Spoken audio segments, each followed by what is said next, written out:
కాళ్లలో నొప్పి, నరాల వాపు వంటి లక్షణాలతో బాధపడుతున్నారా? వెరికోస్ వెయిన్స్ లో అత్యాధునిక చికిత్స ఏవిస్ వాస్కులర్ సెంటర్. నమస్తే రమగారు. నమస్తే జయ. రమగారు, ఆ మధ్య మనం నావెల్స్ చెప్పుకున్నాం కొన్ని, మళ్ళీ స్టార్ట్ చేద్దామండి. ఏం చెప్తారు? చాలా చిన్నప్పటి నుంచి చదువుతున్న నావెల్ ఒకటి చెప్తాను జయ. మీరా. నేను 11th క్లాస్ 10th క్లాస్ ఆ స్టేజ్లో మా అన్నయ్య ఎప్పుడో కొనుక్కొచ్చాడు ఆ పుస్తకం. పోనీ డిగ్రీ ఫస్ట్ ఇయర్ అనుకో, అలా అనిపిస్తుంది. లక్ష్మి రైటర్ పేరు. ఆవిడ గురించిన వివరాలు ఏమి నాకు పెద్దగా తెలియదు, కానీ ఆవిడ ఇంకా కొన్ని నావెల్స్ ఉన్నాయి. వైజయంతి ఒకటి బాగుంటుంది, తెల్ల గులాబీ ఒకటి బాగుంటుంది, ప్రేమ కిరీటం అలా ఉంటుంది పేరు, అది కూడా బాగుంటుంది. ఒక 5-6 నావెల్స్ కనపడతాయి బాగా. వాటిలలో నాకు మీరా చాలా ఇష్టం. ఈ మీరాలో ఒక అంటే కథనము, అది సాధారణంగా ఒక నార్మల్ లివింగ్, కాఫీ కలపటం, టిఫిన్ చేయటం, ఇలాంటి సింపుల్ విషయాలే చెప్తూ ఉన్నట్టు కనిపిస్తుంది. మామూలుగా మన ఇంట్లో ఎలా ఉంటుందో అలాంటి విషయాల మీదే కథ నడుస్తున్నట్టుగా కనిపిస్తుంది. అదేలేండి. దాని వెనకాల స్లోగా మనుషుల మనస్తత్వాల్ని చాలా స్లోగా, అంటే వెంటనే విశదంగా వీళ్ళు ఇది అని చెప్పరు, స్లోగా మనుషుల తాలూకు మనస్తత్వాలు ఆవిష్కారం జరుగుతూ ఉంటుందన్నమాట. నార్మల్ లివింగ్ స్టోరీసే ఇవి. ఓకే. ఆవిడ కథలన్నీ కూడా ఒక మిడిల్ క్లాసు, కొంచెం హై క్లాస్ అంతే. ఇందులో అద్భుతమైన హీరోలు, పరమాద్భుత సౌందర్యవతులైన వాళ్ళు ఎవరో ఉండరు, విపరీత విషయాలు ఏముండవు, బాగా డబ్బులు ఉండటము అలా కూడా ఉండదు. అన్ని సాధారణమైన గాథల్లాగానే కనిపిస్తాయి. కథలు బాగుంటాయి. SCRIBD ఉంది కదా, స్క్రిప్ట్ నేను చదువుతాను, స్క్రైబ్డ్, దాంట్లో దొరుకుతాయి.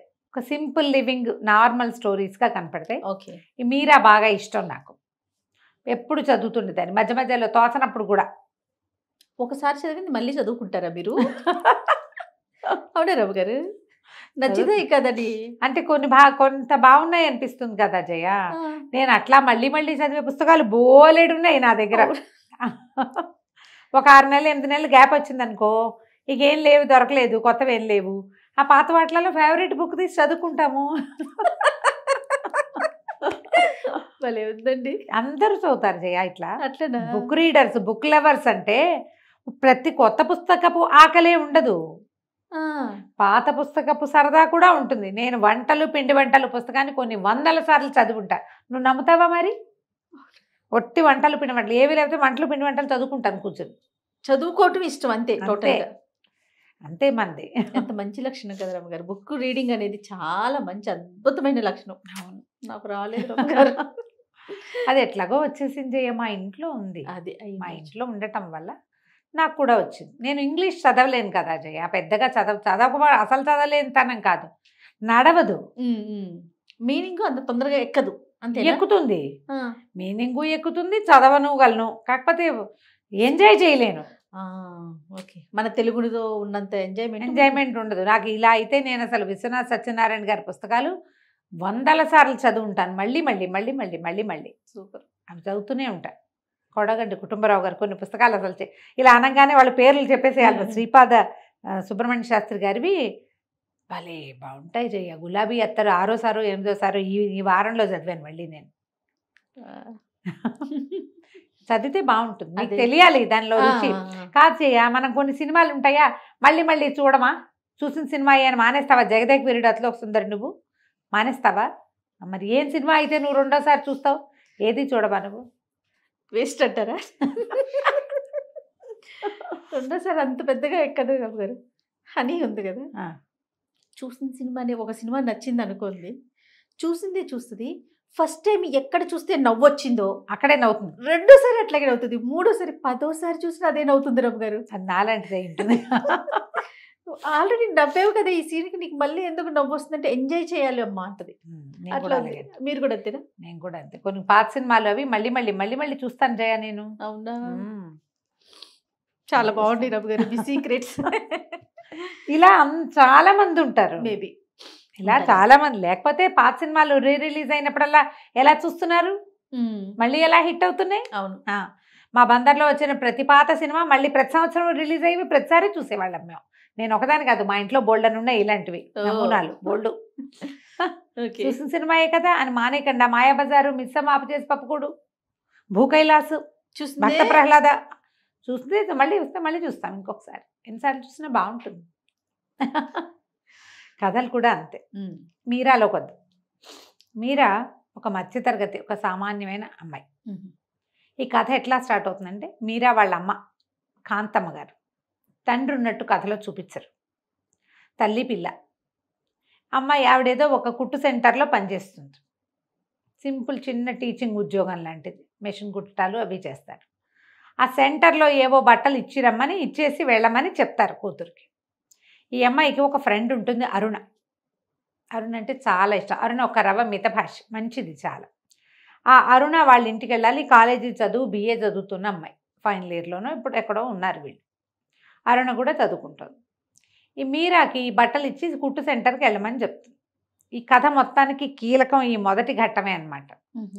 అయితే ఈ కుట్టు సెంటర్కి వెళ్ళేసరికల్లా అక్కడ సరోజినీదేవి గారిని ఒక ఆవిడ, కొంచెం డబ్బున్న వాళ్ళు, ఈ కుట్టు సెంటర్ రన్ చేస్తుంది. ఇలా చిన్న చిన్న పనులు చేసుకుంటూ కుట్లు అవి కుట్టేవాళ్ళని ఎంకరేజ్ చేయడానికి ఈ మహిళా మండలి తరఫున ఒక పెద్ద సెంటర్ లాంటిది పెట్టించేవాళ్ళు. ఇది వరకు కనపడేవి మనకి, మన ఊళ్ళల్లో కూడా కుట్టు సెంటర్లు, సూయింగ్ మెషిన్లు పెట్టుకుని. అయితే ఈ అమ్మాయి అక్కడికి వెళ్ళేసరికల్లా అక్కడ కొంచెం దీనికి తెలిసిన వాళ్ళు కొంతమంది, కొద్దిమంది పిల్లలు కనిపించారు, కాలేజీ పిల్లలు. ఇక్కడ ఒక అద్భుతం జరగబోతుంది, నువ్వు ఉండని ఈ అమ్మాయి వెళ్ళిపోదలుచుకుంది. పాపం వాళ్ళు బలవంతంగా ఉంచుతారు. ఆడపిల్లలంతా పక్కపక్కలాడుతూ నవ్వేస్తూ ఉంటారు. ఈ లోపల ఒక ప్లకార్డు లాంటిది ఈ అమ్మాయి చేతికి అప్పచెప్తారు, ఇది పట్టుకోమని. అక్కడ ఏదో జరగబోతోందని తెలుస్తుంది, కానీ ఏమిటో తెలియదు. వీళ్ళందరూ అక్కడ లోపల ఉండగానే వాకిట్లో ఒక కారు వచ్చి ఆగింది. ఆ కారులో నుంచి ఎర్రగా పొడుగ్గా ఉన్న ఒక అతను దిగాడు. రెండో వైపు నుంచి ఒక అమ్మాయి దిగొచ్చి ఇలా కడుపులో నొప్పిగా ఉన్నట్టు వంగిపోయి ఉంటుంది, మూలుగుతోంది. ఆ అబ్బాయి గబగబా కారు దిగొచ్చి ఈ అమ్మాయిని కూడా డోర్ తీసి కారులోంచి దింపి కొంచెం సాయం బట్టి ఆ సెంటర్లోకి తీసుకొస్తున్నాడు. ఈ లోపలికి రాగానే ఆ వంగిపోతున్న అమ్మాయి ఎవరు? ఈ కుట్టు సెంటర్ నడిపించే సరోజినీదేవి గారి కూతురు పిల్ల జ్యోతి, దాని పేరు. కొంచెం అల్లరిది. ఈ మీరాకి తెలుసు, తన క్లాస్మేటే. సరే ఒక్కసారి బిల్లబిల్లాడుతూ ఈ ఆడపిల్లందరూ బయటకు వచ్చేసారు. సుస్వాగతం అని పక్కపక్క నవ్వుతూ అరుస్తూ చప్పట్లు కొట్టారు.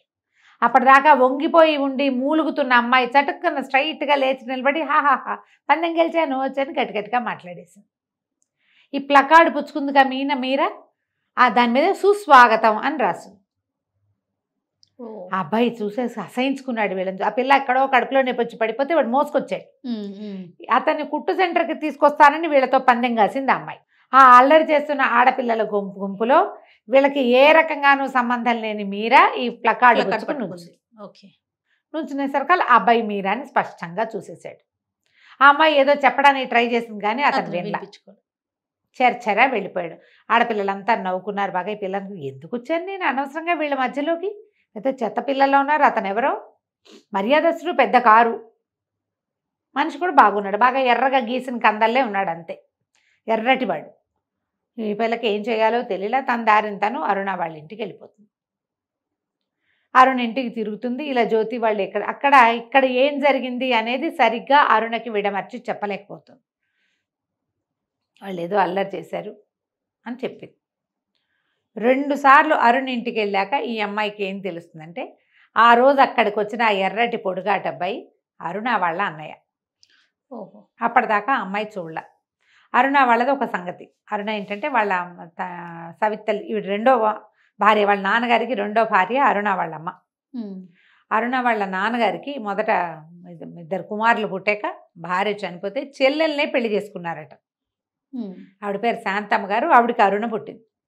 ముందు వాళ్ళిద్దరూ రాజేంద్ర, శేఖరం, 2 అన్నదమ్ముళ్ళు. పింతల్లే పెంచింది. ఈ పెద్ద కొడుకు మాత్రం ఎప్పుడూ ఈవిడ్ని అమ్మ అనేవాడు కాదు, పిన్నే అనేవాడు రాజేంద్ర. రెండో వాడైన శేఖరం మాత్రం ఈవిడ్ని అమ్మని చెల్లెల్ని చాలా బాగా చూసుకునేవాడు, బాగా క్లోజ్గా ఉండేవాళ్ళు. ఆ చిన్నన్నయ్యతో చాలా ప్రీతి. ఆ పెద్ద అన్నయ్యే ఇల్లు అది. ఆయనకి పెళ్ళయింది కానీ పిల్లలు కలగల. ఆయన భార్య పేరు కుసుమ. క్యారెక్టర్స్ నిదానంగా పరిచయం చేస్తారు, సంతానం లేదు. అక్కడి నుంచి ఈ అమ్మాయిని చూసేసరికి చిర్చిర్లాడిపోతాడు అతను. ఈ అమ్మాయి ఒక్కతే నాకు క్లోజ్ ఫ్రెండ్, ఈ అమ్మాయి మంచిదని చెల్లెలు చెప్పినా సరే అతనికి నచ్చదు. అన్నయ్య ఎందుకు అట్లా ఆడుగా బిహేవ్ చేస్తాడో ఈ అరుణకి అర్థం కాదు. ఏం జరిగింది వీళ్ళిద్దరి మధ్య, అతను అంత విసిగిపోవడానికి కారణం ఏమిటి అనేది అరుణకి ఎప్పటికీ తెలియదు. ఈ అమ్మాయి కూడా చెప్పడానికి కొంచెం చెప్దామనుకుంటుంది. ఇతను విసుక్కున్నట్టుగా మాట్లాడేసరికి ఒళ్ళు మండుతుంది. మీరాకి చిన్న తలబిరుసు, చాలా చిన్నది కానీ ఉన్నది, కనపడ్డంత మెతకది కాదు అమ్మాయి. పిల్ల అందంగా ఉంటుంది, చక్కగా బారెడు జడ, పద్ధతిగా బాగుంటుంది. కానీ వీళ్ళిద్దరికీ అన్బన్నే అవుతుంది. ఈ లోపల ఇంట్లో రకరకాలు జరుగుతూ ఉంటాయి. ఫైనల్ ఇయర్ పరీక్షలు రాస్తారు. రోజులు గడుస్తూ ఉంటాయి. అతనికి అమ్మాయి వచ్చినప్పుడల్లా చెల్లెలు సంతోషంతో పొంగిపోవటము అవి నచ్చుబాటుగా ఉండవు. ఈ పిల్ల మంచి పిల్ల కాదు, పిల్ల మంచి పిల్ల కాదు, ఆ జ్యోతి వాళ్ళతో తిరుగుతుంది. ఇట్లా ఆ మధ్యలో ఆ జ్యోతి కూడా ఆ అమ్మాయికి ఏంటి, ఆ జ్యోతికి ఈ వీళ్ళు డబ్బులు ఉన్నవాళ్ళు, ఈ కుర్రాడికి లైన్ వేసి ఎట్లాగైనా వీళ్ళ తన అల్లరితో వాడిని మెప్పించాలనుకుంటే ఆ అబ్బాయి అల్లరికి లొంగేవాడు కాదు. ఆ సరదాని జీర్ణించుకోవాలా, అతనికి నచ్చలేదు. ఆ అమ్మాయి కూడా వస్తుంది, వాళ్ళు కలిసి వాళ్ళ ఇంటికి వెళ్తారు, రమ్మంటుంది, ఇవన్నీ జరుగుతూ ఉంటాయి. కానీ ఈ కుర్రాడికి మాత్రం ఆ అమ్మాయి మొహం గిట్టదు, శేఖరానికి మీరా మొహం గిట్టదు. రోజులు గడుస్తూ ఉంటాయి. వీళ్ళు రాజేంద్ర కుసుమ వాళ్ళ కథ నడుస్తుంది అనమాట. పిల్లలు కలగలేదు, అయితే బాగా ఆలోచించుకుని ఇద్దరు పిల్లల్ని అడాప్ట్ చేసుకుంటారు. అడాప్ట్ చేసుకోవడం మళ్ళీ ఎవరినో కాదు, అక్కయ్య పిల్లల్నే తీసుకుంటారు. చెల్లెలు కొడుకుని అక్కయ్య కూతుర్ని ఇద్దరిని ఉంచుకొని అక్కయ్య కూతురికి తోడు కోసం అక్కయ్య కొడుకుని కూడా ఉంచుకుంటారు ఇంట్లో, పెద్దవాడిని పిల్లల్ని చూసుకోవటం కోసం. ఈ పిల్లలు పెంపకాలు వ్యవహారాలు నడుస్తుంటాయి. అయితే ఒకసారి ఏమవుతుందంటే ఈ మీరాకి ఎలాగైనా బుద్ధి చెప్పాలని ఉంటుంది అతనికి. నువ్వు ఇక్కడికి రావద్దన్నట్టుగా అమ్మాయికి చెప్తాడు, మా ఇంటికి రావద్దు నువ్వు అని. అరుణతో చెప్పించండి ఆ మాట అని చెప్తుంది.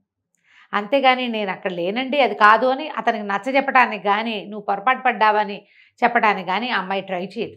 మీరా ప్రయత్నించదు. పోనీ అరుణకి ఇలా జరిగింది, అందులో నా తప్పేం లేదు, మీ అన్నయ్యకి నన్ను చూస్తే అందుకే కోపం వస్తుందని అరుణకు కూడా చెప్పలేకపోతుంది, చెప్పదు. అదేలే చెప్పదు. చెప్పకపోవడానికి ఏవో రకరకాల కారణాలు మొత్తానికి చెప్పదు. ఈ రోజులు గడిచాక ఒకసారి ఏమవుతుంది, అరుణ వాళ్ళు ఎక్కడికో ఊరు వెళ్తారు. ఇతను ఏమనుకుంటాడంటే ఈ పిల్లని ఇంటికి పిలిచి దీనికి బుద్ధి చెప్పాలనుకుంటాడు. నీలాంటి అల్లరి పిల్లతోటి మా చెల్లెలు తిరగకూడదు అని ఉంటుంది. ఈ అమ్మాయికి ఏదో పెళ్లి సంబంధం కూడా కుదురుస్తారు అరుణకి, అతని ఫ్రెండే మూర్తేనే అతని సంబంధం ఏదో కుదురుస్తారు. ఒక కుర్రాడు ఎవరికో ఉత్తరం ఇచ్చి చెంది అరుణ రమ్మంటోందని కాగితం రాయిస్తాడు. ఆ అమ్మాయి ఇంటికి వచ్చే టైంకి అరుణ వాళ్ళ ఇంటికి వచ్చేసరికి ఆ ఇంట్లో ఎవ్వరూ ఉండరు. ఇతను ఉంటాడు. ఏం చేస్తాడు, సుస్వాగతం అని బోర్డు పుచ్చుకుని వచ్చుంటాడు. అమ్మాయిని కవ్వించడానికి అనమాట. ఆ పిల్ల కూడా బాగా మాటలు విసిరేస్తుంది. దానికి ఏమనిపిస్తుంది అంటే ఆ జ్యోతి మీద ఇంట్రెస్ట్ తోటే వచ్చాడు వీడు అనుకుంటుంది. జ్యోతి ఇతనికి నమ్మించిందని అనుకోదు. చాలా చిన్న మిస్అండర్స్టాండింగ్. ఇద్దరు మాటలు విసురుకుంటారు. అతను ఏదో అమ్మాయి చేతులు పుచ్చుకుని అది కాదని చెప్పబోయేసరికల్లా చెంప మీద కొట్టేసరికల్లా పిల్లల్ని గట్టిగా దగ్గరికి లాగేసుకునేసరికి ఒక ఒంటికి వివసత్వం వచ్చేస్తుంది. ఆ పిల్లని అనుభవించేస్తాడు అతను. దొరికిపోతుంది. ఒక ఒళ్ళు తెలియని స్థితిలో బలవంతం చేసేస్తాడు. లేచి వెళ్ళిపోతుంది. ఇతనికి ఏం చేయాలో తెలియదు, పొరపాటు చేశాను, దీన్ని ఎట్లా సరి చేసుకోవాలో అర్థం కాదు. ఆ తర్వాత మళ్ళీ మీరా అతనికి కనపడుతుంది. రోజులు గడిచిపోతాయి. ఇక్కడ ఆఫ్ చేసి పిల్లవాడు పుట్టడం దగ్గర మళ్ళీ కథ మొదలు పెడతారు. మధ్యలో అమ్మ ఎలాంటి ఇబ్బందుల్లోకి వెళ్ళారు ఏమీ చెప్పరు. చెప్పకుండా మళ్ళీ కరెక్ట్గా 3 నెలల పిల్లాడిని బట్టలు వేయటం దగ్గర కథ మొదలవుతుందన్నమాట. దీని తర్వాత ఇదంతా ఎవరు పాఠకుడి ఊహకు వదిలిపెడతారు. ఏమన్నా ఊహించుకోండి, ఏదైనా కానీ. అరుణకు కూడా పెళ్ళైపోతుంది. అరుణ పెళ్ళి కూడా ఒక వాక్యంలో తేల్చేస్తారు. సరే, ఇది కట్ చేస్తే వీళ్ళు వేరే ఊరు. ఈ ఊళ్ళో మీరాబాయమ్మ గారు, ఈ అరుణ కాదు మన మీరా వాళ్ళ అమ్మమ్మ బామ్మ అంటుంది. వాళ్ళ అమ్మకి పెద్దమ్మ గారు. ఈ కూతురి స్థితి చూసి ఆవిడ భయపడి ఉద్యోగం మానేసి పిల్లని తీసుకుని వాళ్ళ పెద్దమ్మ దగ్గరికి వెళ్ళిపోతుంది. ఏలూరు దగ్గర ఏదో ఊరు, చిన్న ఊరు, అక్కడికి వెళ్ళిపోతుంది. తీసుకెళ్ళిపోతే అక్కడి నుంచి ఆవిడ ఈ పిల్లకి అబార్ట్ చేయించడానికి చాలా ప్రయత్నం చేస్తారు. కానీ అమ్మాయి ఒప్పుకోదు. అమ్మాయి ఏమంటుందంటే, మా అమ్మ కూడా ఇదే పని చేసి ఉండొచ్చు కదా, ఆవిడ నమ్మి తాళి కట్టించుకుంది, నేను ఎవరిని నమ్మి ఏదీ చేయలేదు, నా జీవితానికి ఇది వచ్చేసింది, దీన్ని నేను చెడగొట్టుకోను అని చెప్పేసి పిల్లవాడిని కంటుంది. 3 నెలల చంటి పిల్లాడు. ఈ ఊళ్ళో వీళ్ళని పట్టించుకునే వాళ్ళు ఎవరు లేరు, వీళ్ళెవరికీ తెలీదు, ఏమీ లేదు. మీరాబాయి అమ్మగారు పిల్లాన్ని చూసుకుంటారు. ఆవిడకి ఎవరు లేరు. ఆవిడకి కాంతమ్మతోటి ఒక దూరపు చుట్టరికం. ఇక పిల్లాన్ని పెంచుకుంటారు. ఆవిడ కూతురుతో మాట్లాడడం మానేస్తుంది, ఏమీ మాట్లాడరు. మీరాతో మాట్లాడదు. మీరాబాయి అమ్మగారి పిల్ల అమ్మమ్మ బామ్మ, తను, పిల్లవాడు, తల్లి, నలుగురు. కొద్ది రోజులు గడిస్తే వీళ్ళు ఎప్పటి నుంచో దాచిపెట్టుకునే డబ్బులు. కాకపోతే ఎంతకాలం ఈ కథ నడుస్తుంది? కొద్ది రోజులు గడిచాక ముసలావిడ కాస్త కన్ను మూస్తారు. వీళ్ళకి ఏం చేయాలో తెలీదు. ఈ అమ్మాయికి ఏదైనా ఉద్యోగం చేయాలనుంది. బయటికి వెళ్తే 100 ప్రశ్నలు వస్తాయి. ఇది ఎప్పట్లో కథ? 70sలో. ఆ కాలం వేరు. అంతేగా. ఒక చంటి పిల్లాడు ఉన్నాడంటే తండ్రి భర్త ఏడి అని అడుగుతారు. అయితే వీళ్ళు లోకంలో ఎలాంటి చిన్న ప్రచారం చేస్తారంటే, మీరా కాకుండా ఇంకో పెద్దమ్మాయి ఉంది, ఆ అమ్మాయి చనిపోయింది, ఆ అమ్మాయి పిల్లాడు వీడు అన్న సినిమా ఇచ్చారు ఇక్కడ. దీనికే బోల్సేపు చెప్పరు, ఒక వాక్యంలో చెప్పేస్తారు. పెద్దమ్మాయి చనిపోయింది, ఆ పిల్లాడిని వీళ్ళు పెంచుకుంటున్నారు. ఏదైనా ఉద్యోగం చేస్తానంటే ఎక్కడికైనా వెళ్తే ఎన్ని ప్రశ్నలు వస్తాయి, ఎన్ని వస్తాయని తల్లికి ఇష్టం లేదు. ఉన్న దాంట్లోనే బతుకుతూ ఉంటుంది. ఆ డబ్బు ఎంతకాలం వస్తుంది, ఆ బామ్మ ఇచ్చిన డబ్బైనా ఎన్నాళ్ళు వస్తుంది, పిల్లాడు ఎదుగుతాడు కదా అని ఈ అమ్మాయి ఉద్దేశం. నర్సుగా పనిచేసే ఒక దూరపు బంధువుల అమ్మాయి ఒక అమ్మాయి ఉంటుంది, జానకి. క్యారెక్టర్ పేరే కానీ పెద్దగా ఆవిడ మాట్లాడినవి మనకేం కనిపించదు, కానీ వస్తుంది. అయితే జానకి ఏమందంటే ఒకరోజు వచ్చి చెప్పింది, ఆ ఊళ్ళో ఒక పెద్ద ఆవిడ ఉన్నారు, పిల్లలు బయటే ఉంటారు, ఆవిడ ఒక్కరే ఉంటారు ఇంట్లో. ఆవిడ కొంచెం సాయం, మనిషి సాయం కావాలి. 70 రూపాయలు ఇస్తారు. ఆ రోజులో 70 రూపాయలు 70 రూపాయలు ఇస్తారు. ఆవిడ కొంచెం గుండెదాడ మనిషి. వెనకాల సాయం కొద్దిగా వంట సహాయం అది చేసి పెట్టచ్చు. వంట అది చేసి పెడితే సరిపోతుంది. వాడికి వంట చేయటం, మాట సహాయం. పై పనులన్నిటికీ పని వాళ్ళు ఉన్నారు పుష్కలంగా. వాళ్ళకి డబ్బులు ఎక్కే లేదు అసలు. సహాయంగా ఒక మనిషి, కొంచెం 4 తెలిసిన వాళ్ళు ఎవరైనా ఉండాలి, అంతే. అనేసరికి మీరా బాగా ఆలోచించుకుని పదనే వస్తానంటుంది. వెళ్తే చక్కగా సన్నగా పొడుగ్గా తీగల్లే ఉన్న పిల్ల, 10th క్లాస్ చదివానని చెప్తుంది. BA చదివి ఈ పిల్ల మీరా 10th క్లాస్ BA చదివి ఈ ఊళ్ళో ఎందుకున్నావు, ఈ పనికి ఎందుకు వచ్చావని అడుగుతారు కదా. 10th క్లాస్ చదువుకున్నా, మా అమ్మకు ఒంట్లో బాగుండదు, అనారోగ్యం, అమ్మ గుండె జబ్బు మనిషి, ఎక్కువ దూరం వెళ్ళలేను, పై ఊళ్ళకి తీసుకెళ్తే కష్టం, ఈ ఊరు నీరు ఆవిడకి పడింది, ఇలా ఏవో 2 వాక్యాలు చెప్పుకుంటారు. జానకి ఇంతలో ఏమైంది, ఆవిడకి ఉన్నట్టుండి ఆవిడ కొంచెం దడొచ్చేసరికి ఈ అమ్మాయి గబగబా వెళ్ళి కూజాలో మంచి నీళ్ళు నింపి పట్టుకొస్తుంది. అట్లా సహాయకారిగా ఉండేసరికి ఈ పిల్లని పెట్టుకుంటానంటుంది ఆవిడ. ఈ అమ్మాయి వాళ్ళ ఇంట్లో ఉండటం మొదలు పెడుతుంది. అయితే ఇట్లా వంట చేయడానికి, పని చేయడానికి వెళ్తున్నానంటే తల్లికి నచ్చదని, 2 పిల్లలు ఉన్నారు, వాళ్ళకి ప్రైవేట్ చెప్పడానికి వెళ్తున్నానని చెప్తుంది. తల్లికి నిజం చెప్పదు. అక్కడున్న పిల్లలు, ఆ ఊర్లో ఉన్న బాచి, ఈ మీరాబాయి అమ్మగారికి దూరపు చుట్టాల పిల్లవాడు ఒకటి బాచి అని వాడు వస్తూ ఉంటాడు. వాడికి వీళ్ళిల్లు వాకిలి తెలుసు. వాడికి కూడా చెప్తుంది, ఒరే ట్యూషన్ చెప్తానని చెప్పాలరా మా అమ్మకి, ఇది చెప్పకూడదు అని. రోజు వెళ్తూ వస్తూ ఉంటుంది. పిల్లాడిని ఇప్పుడు తల్లి, ముసలావిడ లేదు, అంతకుముందు ఆవిడ చూసేవారు, ఇప్పుడు ఆవిడ తప్పనిసరిగా తల్లే పిల్లాడిని చూసుకోవాలి. అంతేగా. వాడు చక్కటి పిల్లవాడు, చక్కగా తెల్లగా బొద్దుగా ఉన్నాడు. ఆవిడ ఎంతసేపు అనుకుంటుంది, ఏ జమీందారుల ఇంట్లోనో పుట్టాల్సిన పిల్లాడు వీడు, ఏం జరిగి ఇలా పిల్లవాడు ఇలా ఈ రకంగా అయ్యింది అనేది ఆ తల్లికి అర్థం కాదు. ఆ అమ్మాయి చెప్పదు అసలు. కొద్ది రోజులు గడిచేసరికి ఆవిడ కూతురికి, కొడుకులకి ఉత్తరాలు రాసుకుంటూ ఉంటుంది. కొన్నాళ్ళలో మా అమ్మాయి వస్తుంది పురిటికని చెప్తుంది. ఒకరోజు మా అబ్బాయి వస్తున్నాడని చెప్తుంది. ఆ అబ్బాయి వస్తాడు, కారు వాకిట్లో ఆగుతుంది. ఆ లోపలికి వచ్చిన అబ్బాయి ఎవరు? శేఖరం. ఏం చేయాలో అర్థం కాదు. వీడు ఆశ్చర్యపోతాడు, ఇతను కూడా చాలా ఆశ్చర్యపోతాడు. మాయమైపోయింది మీరా. ఆ దుస్సంఘటన తర్వాత అతను మళ్ళీ ఆ అమ్మాయిని చూడలేదు. ప్రాణాలు లేచొస్తాయి అతనికి. ఎలాగైనా ఆ అమ్మాయిని ఒప్పించి పెళ్లి చేసుకోవాలనుకుంటాడు. అసలు అతని వైపు తలకాయ కూడా తిప్పి చూడదు అమ్మాయి. ఎంత బతిమలాడినా, ఎన్ని విధాలు అడిగినా సమాధానం చెప్పదు. కట్రాట్లాగా బిగిసిపోతుంది. ఇప్పుడు రేపు పురిటికి రాబోయే కూతురు ఎవరు? అరుణే. మరి వస్తుంది కదా, అతను చెల్లెలే కదా. కొద్ది రోజులు గడిచేసరికల్లా ఆ అరుణ్ వచ్చేసరికి ఆమె చూసి ఆశ్చర్యపోతుంది. 2 నెలలతో చూసేసరికల్లా, నువ్వు ఇక్కడ ఉండటం ఏమిటి, నువ్వు ఎందుకు ఈ పని చేస్తున్నావు, నువ్వు BA చదువుకుని, ఇంత చదువుకుని అంటారు. BAని పెద్ద చదువుగా చెప్తారు ఆ 70లలో. గ్రాడ్యుయేషను చాలా పెద్ద చదువు, పెద్ద ఉద్యోగం చేసుకోవాలి. ఈ పని చేయటం ఏమిటని ఎంతో ఆశ్చర్యపోతుంది, ఏడుస్తుంది, కావలించుకొని నిన్ను 2 ఏళ్ళ అవునా? నుంచి ఏమైపోయావు నువ్వు, సంవత్సరంన్నర అయింది, నా పెళ్ళికి రాలేదు, నేను ఎక్కడున్నావో తెలియదు, ఎన్ని కబుర్లు చేసినా మీ ఇంటి సందులో ఎవ్వరూ చెప్పలేకపోయారు అని విపరీతంగా ఏడుస్తుంది. ఆ తల్లి ఆశ్చర్యపోతారు శాంతమ్మ గారు. ఇదేమిటి లేకలేక కండానికి వచ్చిన పిల్ల ఏడుస్తూ కూర్చుంటే ఎట్లా, చాలా దిగులు పడిపోతుంది. నిన్ను ఎంత మిస్ అయ్యాను నేను, నువ్వు ఇట్లా ఎందుకు చేసావు, నాకు ఎవ్వరూ ఫ్రెండ్స్ లేరు, నాకు ఉన్నదే నువ్వు ఒకదానివి, నువ్వేమో ఇట్లా నాకు చెప్పకుండా ఉత్తరం లేదు పత్రం లేదు ఎట్లా వెళ్ళిపోయింటే, అమ్మ బామ్మకు బాగోలేదని వచ్చేసాం, వస్తే ఒక ఉత్తరం ఎందుకు రాయలేదు నువ్వు అంటుంది. అంతేగా. ఇక ఉండిపోతుంది. ఈ అరుణని వదిలిపెట్టి వెళ్ళటానికి మనస్కరించదు. మెల్లిగా రోజులు గడుస్తాయి. చివరికి కథ ఏ మలుపు తిరుగుతుందో మనం వచ్చే భాగంలో తెలుసుకుందాం. తప్పకుండా. భలే ఇంట్రెస్టింగ్ ఉంది రమ్మగారు, చాలా బాగుంది. అందుకే మీరు అన్నిసార్లు చదువుంటారు. నమస్తే అండి. నమస్తే. సుమన్ టీవీలో మీ పర్సనల్ అండ్ బిజినెస్ ప్రమోషన్స్ కోసం కింది నెంబర్కి కాంటాక్ట్ చేయండి.